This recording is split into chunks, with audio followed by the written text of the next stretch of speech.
morning, friends. Mark Holmes here, of course, with my buddy Cowboy Joe Boo, as well as Joe Bear in the house. And as always, I want to thank you all for watching, commenting, subscribing, and being part of the Joe Boo Sports Report. Without you guys, as well as you ladies, you know that this literally isn't working. So let's get open to business and let's wake up the football gods. Wow, it is finally freaking Friday. Means tomorrow is Saturday, and then it is game day. Oh my God, I can't wait. We work all week to get to those football games, and we have 17 regular season games, and I am trying to make the most of each and every one of these. I've been busting hump. You know how much I love doing this. I love my man cave, my outdoor man cave. I love entertaining people here. And this weekend it'll be really cool because this is going to be family weekend because my brother and his kids are coming, and my dad may be here, and my mom, my cousin may be here. Of course, we'll have Rashid, we'll have my man Rio, and hopefully we'll see both of those teams melted down that they lose in real time. And so I'm working on getting everything together. I'm doing some changes and upgrades to truly make this into a sports bar, a mountain. I'm putting 2 more televisions that are going to be going on out here. Had to run more electrical power and things. And I got to clean up, of course, because the family's coming. But we're going to get this place together and make it look good. And in the future, what I really want to do is I want some of you guys to be able to come on over that are, and that aren't too far away to be part of the Joe Boo Sports Report. I know of 2 of you guys that are fans that are going to be here actually next weekend, which on Sunday will be my birthday. Now let me make something clear. I am not the birthday guy. I don't really like thinking about birthdays because when you get to be my age, you realize that's a lot of years behind me. I don't think I got that many more in front of me. Age is nothing but a number, as they say, but you don't want to constantly be reminded about how little time you have left. So I'm not wanting to big birthday parties and things, but the one thing, if you want to help get me something for my birthday, there's just 2 things that I want on October 10th. One, that we kick the New York Giants' teeth in. Cowboys, can you hook a brother up on that one? And 2, I want to get to 40,000 subscribers. As I sit right now, I have 39,208. That's a tall task to try and get 792 subscribers in a little over a week. That's a lot. That's almost 100 a day. It's probably not going to happen. But, if you've watched the channel and you've enjoyed some of the videos, or you're one of those trolls that still like to come in, hit the subscribe button. Help a brother out. Do that. It don't cost nothing. That would be the best birthday present imaginable, because in 2016, right around my birthday was when I got my first 1,000 subscribers. And it would be fitting 5 years later to hit 40,000. It would be nice. Anyway, on to the Dallas Cowboys, because that's why you're here. Okay, so Randy Gregory apparently just knocked knees, and he's going to be fine. He ended up, not practicing after that, of course, giving us all a scare. Because you think about the amount of players that we have lost on our defense, it's amazing that they're doing anything at all. And hopefully he'll be starting on Sunday. Of course, Micah Parsons will be playing defensive end at the moment, and hopefully we start getting guys back in here. The amazing thing is how many players, how much talent that we have that hasn't even gotten here. Do you guys remember that we have Tristan Hill? When you think back to the end of the season, we looked and we said, well, Tristan Hill, he started out playing pretty good. He may be one of our mainstays. He's still on the PUP list, and he's eligible to actually start coming back and may start working out with the team. I don't know how much impact he's going to have because he's missed so much time at practice. But that's a 2nd-round pick. Of course, you got DeMarcus Lawrence, who's not out there. This will be game number 3 that he's missed. So maybe in another 3 to 5 games, maybe he comes back. But maybe they don't rush him back to make sure that he's really 100%, because we're kind of on cruise control. You got that guy. You got Namel Gallimore, the Canadian bulldozer, who was the other guy that we looked at and said, yeah, as he put it, when you put on the pads, this is what I love it because you start to smack them. Yeah, we still got that guy. Then we got Boss Man Fat that's out there. Kellen Joseph. And we've also got Donovan Wilson, who's missed a couple of games. Guys, that's a hell of a lot of firepower that's coming for our defense that we don't have right now. The good thing is, and I'm not going to, I don't want to say, and I probably shouldn't, this is the softer part of our schedule where you're blessed that you're not playing the Kansas City, Kansas City's, New Orleans, the tougher games, the Cardinals. I'm trying to think of the teams that are looking great that are on the schedules, because we've got, of course, Washington twice, we got the Giants twice, we've got the Eagles again. We got to play Carolina this weekend. Okay, now we got the Raiders. Raiders are looking better, and Denver. I still don't believe in Denver. That Giants, Jacksonville, Jets 3 wins. I'm not sure those count as a win, but regardless, this is the time where you kind of can catch your breath a little bit and get people healthy and get some of these other guys out there playing. And then as you get towards the end of the season, you get that extra firepower back and that rotation. This defense is deep and can throw wave after wave after wave at you. Interesting thing. I actually started this yesterday, and there was so much other stuff going on between the interview with Rio and of course, Randy Gregory getting hurt and other news with the Cowboys that I never got to it. I teased it a little bit, but I was saying that the Dallas Cowboys offense with Kellen Moore, there's kind of a problem with it, is that this offense will not produce very many Pro Bowl players. This offense, you look at it, honestly, by the numbers, Dak Prescott should be. Probably some of your offensive linemen. Tyron Smith will probably be a Pro Bowler again, and Zach Martin. But when you talk about the skill players, this offense is not going to produce Pro Bowl players. And you're probably saying, what are you talking about? You got CeeDee Lamb, you got Zeke Elliott. Man, Tony Pollard, the way that guy's running. Yeah, but see, here's the thing about this offense.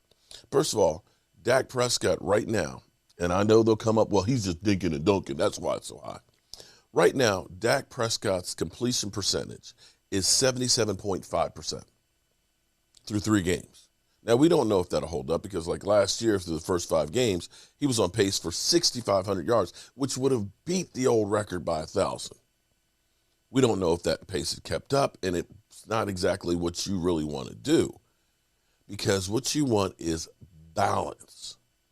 The problem with balance is it's not gaudy stats. This is crazy. Now Dak Prescott, 77.5. To put that in perspective, the greatest season, full season of completion percentage was Drew Brees in 2018 at 74.4%. Dak is 3.1 percentage points higher at the moment. And I'm not sure that that's going to change a lot when you start playing teams like the Giants and Washington and some of these other teams because of the guys that he has. The thing that Dak Prescott has always been great at is finding the open guy. You don't want to try and force into triple coverage. You want to make it easy where you got one-on-one. And because this offense is dynamic, this is insane. Through the first 3 games, Dak Prescott's got 878 yards. He's on pace for 4,975. Not an NFL record. But I'm okay with that. Because if you are, that mid-4 range passing, then you're probably also running the football. And more than likely, people will say, well, the quarterbacks have more yards. Derek Carr's throwing for more yards right now. Okay, gotcha. So it may be that you don't end up being a Pro Bowl quarterback, although I think he probably is on pace to do that. Zeke Elliott, so far, has rushed for 199 yards through 3 games, which is not bad. It's not bad at all. It's 1,127 yards is projecting what his season would be. That's not exactly earth-shattering. That's not going to be the top rushing number, or probably in the top 3 or 4. Of course, people will say, well, Zeke Elliott's lost it. Lowest rushing yards, blah, blah. Okay, whatever. But then you've also got Tony Pollard, who's rushed for 183 yards. He's on pace for 1,037 yards. So potentially you got 2 backs that are rushing for over 1,000 yards. That's over 2,200 yards rushing the football. That's incredible. But it's not, like it's DeMarco Murray who rushed for 18. It was one guy. You got 2, which is great because you're spreading it around. It's a change of pace. You have to you got to tackle Zeke one way because he's going to run up your nose and, bloody your nose. Then you got to chase Tony Pollard. It's thunder and lightning. It's Riggins and Joe Washington back in the 80s. That's incredible. Are you kidding me?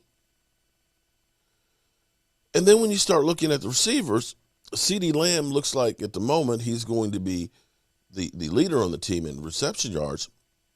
He's got 251 yards catching, 1 TD, and that's on pace for 6 TDs, 1,400 yards. Probably is a Pro Bowler, but, that's going to be, with averaging about 6 TDs, 1,400 yards, that's kind of average right now. Amari Cooper, right now, 189 yards, 2 TDs. He's on pace for 1,071 yards, 11 TDs. Probably not Pro Bowl. Dalton Schultz, and this is where we're lacking tight end. They'll say you don't have a Travis Kelce.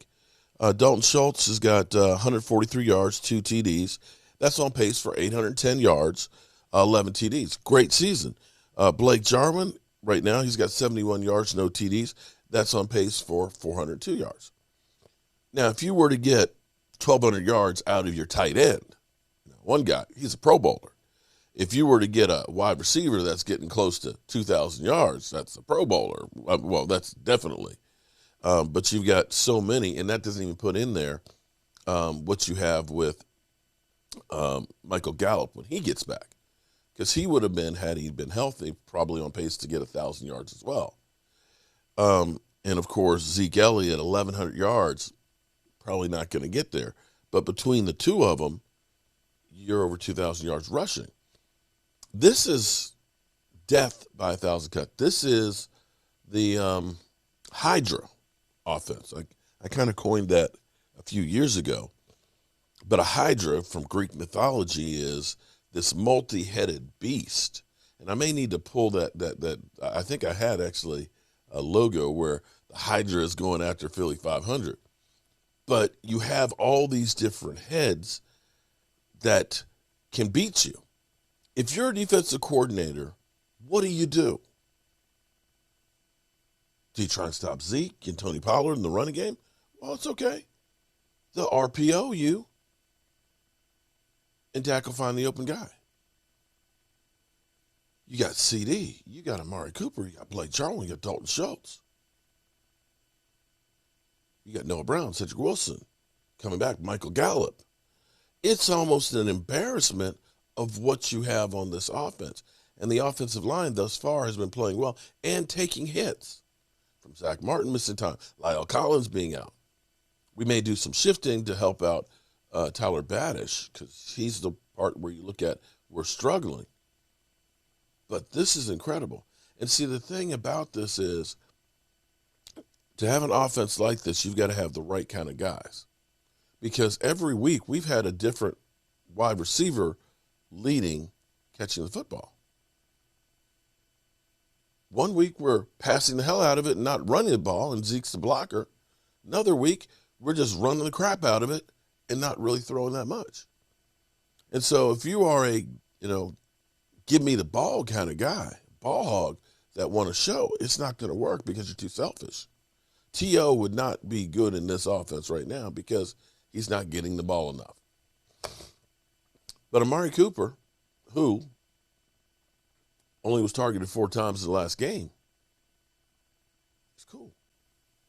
Zeke Elliott, who didn't run against Tampa Bay and had to be an offensive lineman, basically, he was cool.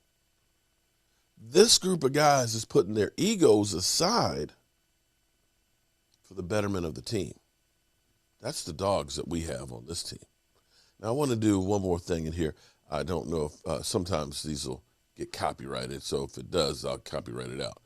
But I just want to go back with Colin Cowherd. You know, it's funny because we always watch the shows. I watch them because I always find it interesting that they get paid for their insight and their forecast and how often they're wrong, but there's never, oh, well, I was wrong. It's crazy because going into the season, you think about what they were saying about the Cowboys. Oh, the Eagles. The Eagles are up and coming. They're really good. Oh, now the Giants have all kinds of weapons. They put weapons there for Daniel Jones. That team, it's up and coming with Jason Garrett. They're going to be really, really good. The NFC East, oh, my God, Washington, you won't be able to run against that defense. And the Cowboys, well, Dak, you know, he's coming off the injury, and then he's got the shoulder issue. He may never be 100%. You know, the Zeke Elliott, he's lost it. You know, he needs to be benched. Oh, yeah, there's Jalen Smith. Oh, that defense is awful. Oh, wow. That's what you heard from him. But everything is almost a polar opposite of what the early forecasts were. And that goes for what they used to say. I'm old enough to remember when it was Carson Wentz was better than Dak Prescott. Was as much about Carson Wentz against Dak Prescott, both in their second year, both really talented. And both were missing a left tackle, and both were missing a top linebacker, and both were missing a running back, and both have solid, not great coaches, and you saw clarity. One guy is a transformative talent, and one guy is just a franchise quarterback.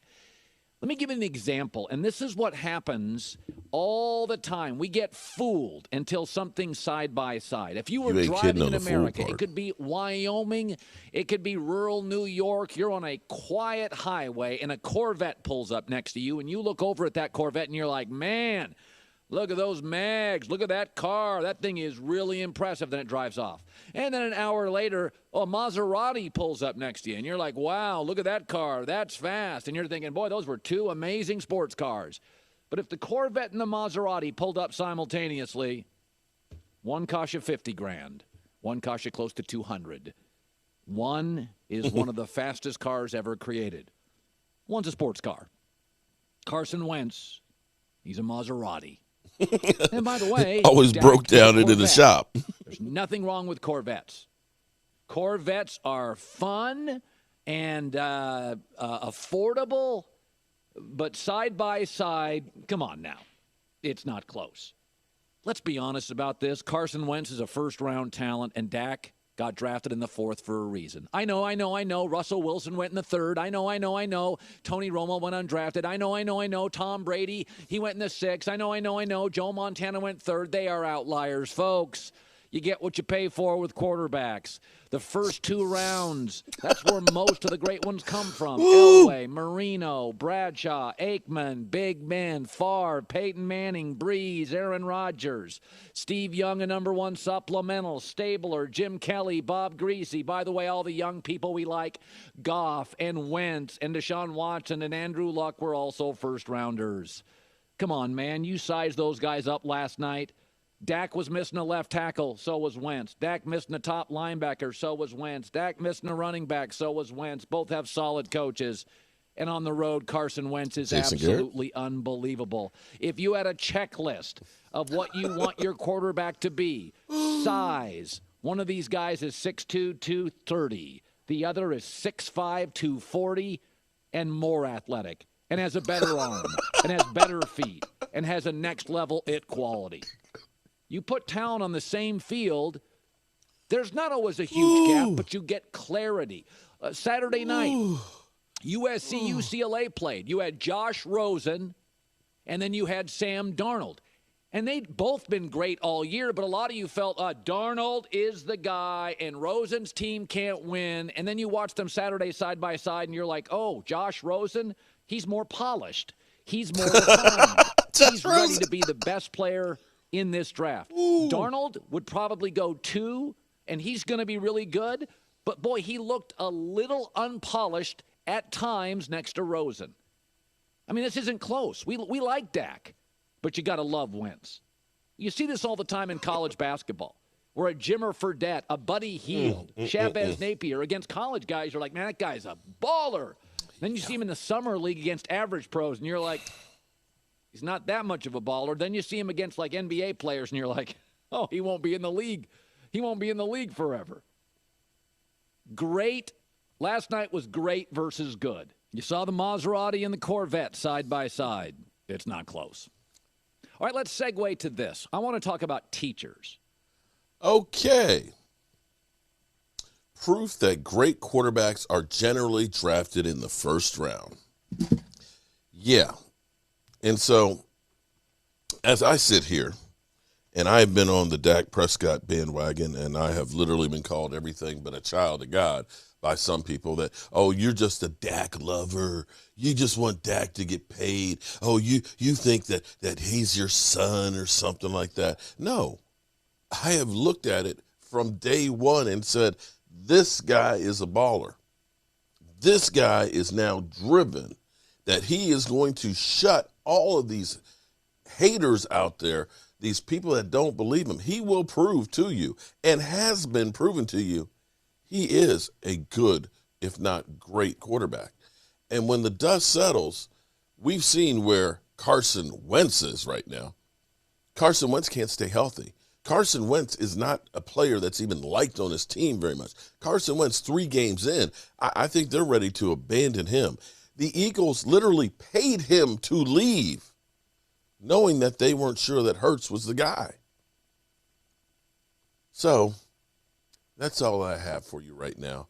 But at least I'm going to finish it off with this.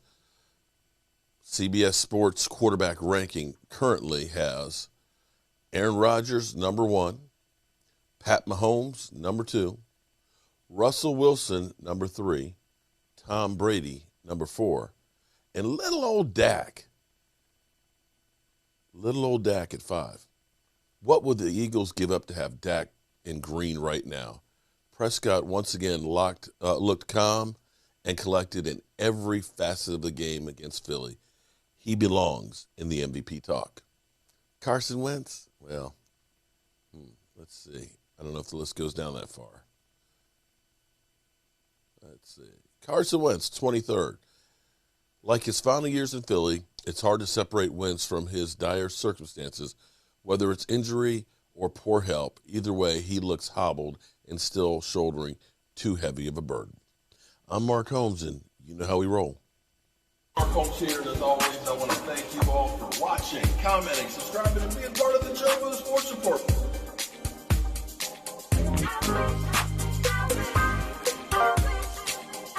You did one hell of a job, and the only thing else I got to say is, how about them Cowboys? I'll see you this